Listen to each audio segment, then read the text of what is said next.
Hi, you're with Julian and the Brown Note and Chinese protests and the hypocrisy of the West. Not going to go into any detail here, just an overview. At the moment, they've had serious lockdowns in China, it must be up to 120 days or something now. And the public have launched into the biggest protests in China since the Tiananmen Square era.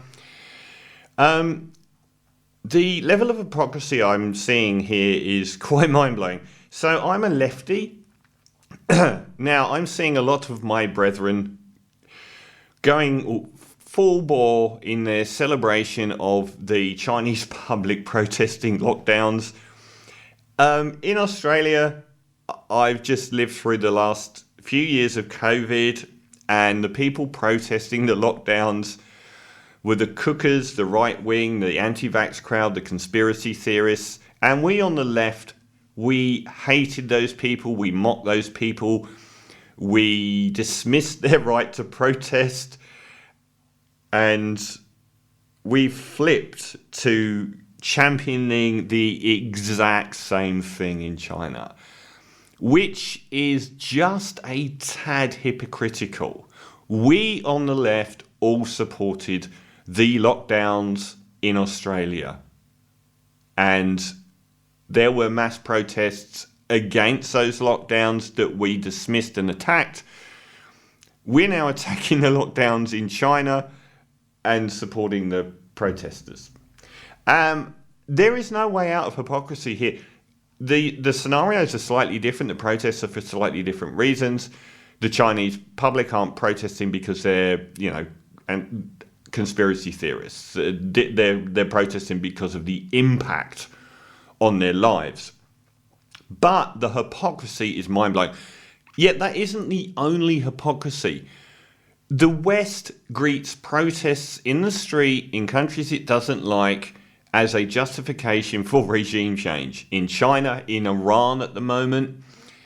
Now, look back at the last 4 years of mass street protests, cities on fire, people dying, police brutality. I'm of course talking about America. No country that I can think of has had the level of street protesting over the last 4 years as America has. From the Black Lives Matter to the rabby right wing in Charlottesville to actually trying to overthrow the government on January 6th. We greet these protests in the UK over Brexit, over Boris, over whatever, and in America as an invocation of our democracy and freedom. But we greet it in Iran and in China and in Russia against Putin. By the way, Putin really needs to watch his health. He's up to about his 15th terminal illness since this war in Ukraine started, apparently. Honestly, the amount of times that they have said he's terminally ill is just amazing. But in China and Iran and Russia, it's every time there's a protest in the street, and I ain't disputing the protests, but we regard it as being completely different as when it happens in our own countries. Like, you've seen what happened in America over the last 4 years. That was some pretty big stuff. Probably the most civil unrest since the 1960s. And they've never had an attempt to overthrow government like they did in the Capitol on January the 6th. The whole world was watching this. No one ever says, the entire American political system needs to be overthrown. So the hypocrisy of the West is mind-blowing.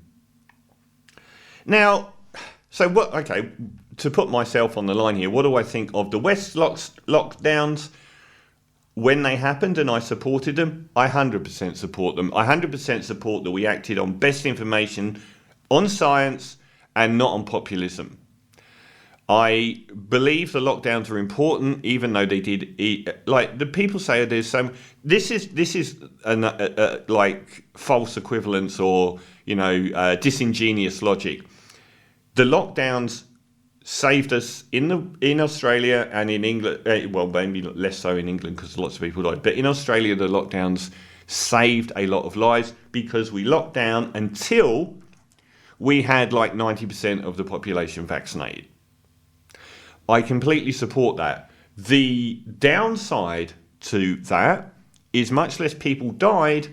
So the people that opposed the lockdowns and the vaccine are now running around saying that it was all fake.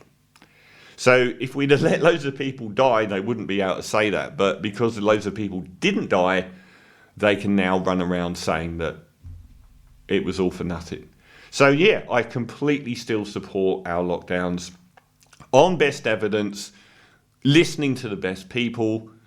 To do something unprecedented on such a grand scale will always result in mistakes and bad things happening. It was never 100% perfect. It was never not going to have massively bad repercussions.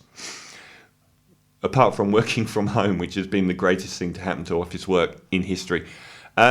So I completely support those lockdowns. Now in the West, there is no political capital to do it again. And here's where China comes in. I don't necessarily agree what China's doing is right here because of this. COVID isn't going away. The best we could do is try and get as many people vaccinated so that the health service wasn't overwhelmed, so that a lot more people didn't die. That is it. There wasn't anything else we could ever do. Humans have never cured a virus in human history. All we can do, and a lot of the anti-vax crowd who don't like being called anti-vax, but I can call them anti-vax if they're anti this vaccine. It doesn't mean they're anti all vaccines. They will say, you know, my immune system works, blah, blah, blah. They don't understand what vaccines do. I've seen people saying that the vaccine hurts your immune system. All that we could do, all vaccines are for are if a disease is potentially really bad and we don't have natural exposure to it, we use a vaccine to give our immune system natural exposure to the vaccine, to the virus, so that it builds up tolerance in our immune system. Never will it stop a disease being contagious from someone that has a vaccine. It will just make the effects much less because your immune system now has the ability to fight it. It will never stop people transmitting it, except in rare cases, because you may still contract it, you may still pass it on. It will just mean the more people that are vaccinated have a stronger immune system to fight it. I 100% support what we did, warts and all. What I don't necessarily support now is continuing to do it. In the West, we're not going down the lockdown road out of strength. We're doing it out of weakness because there's no political capital to do it. But we shouldn't. And people will die, but COVID will always be here now, and there will always be multiple variants. Every year there'll probably be new ones like the flu, like the cold, and there will always be deaths from it. We literally can't lock down every year. We cannot do that. We have to live with it. The best we can do is get as many people vaccinated as possible and develop our health infrastructure in a manner that best deals with it. So in China's case, the idea of pursuing a net zero is a fallacy because they would have to do it every year forever, and they can't. So I think the lockdown should end, not for political reasons, just purely because COVID isn't going away, and they'll be in a position where there'll be an outbreak every year. In our country, in China, there will be an outbreak of COVID every year. At different times of year, it will be worse than others, and it will always be there. All you can do is vaccinate people and hope for the best, because it's not going away. In fact, I would suggest it's more likely over the next 5 years that we have another virus come through.